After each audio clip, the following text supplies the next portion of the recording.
Brendon കോളേജിലെ പഠനകാലത്ത് CPMന്റെ വിദ്യാർത്ഥി യുവജന പ്രസ്ഥാനങ്ങളുടെ സംസ്ഥാന തലപ്പത്തെത്തി പിണറായി.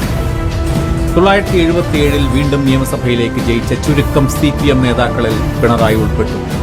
തുടർന്ന് നടന്ന നിയമസഭാ സമ്മേളനത്തിലായിരുന്നു അദ്ദേഹത്തിന്റെ ആ ചരിത്ര പ്രധാനമായ പ്രസംഗം.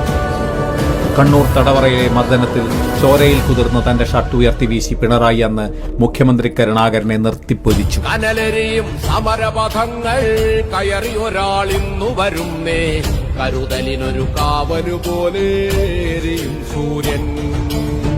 കടമകളെ കരളു തുടിപ്പിൻ തുടികൊട്ടി ഉണർത്തി വിടർത്തി, കരുതലിനൊരു കാവലു പോലെ എരിയും സൂര്യൻ. െറിയുള്ളൊരു നേതാവുണ്ടേ, കനിവുള്ളൊരു കരളതുമുണ്ടേ, മഴലകലാൻ കരളു കൊടുത്തേ വെയിലിൻ കൊള്ളി.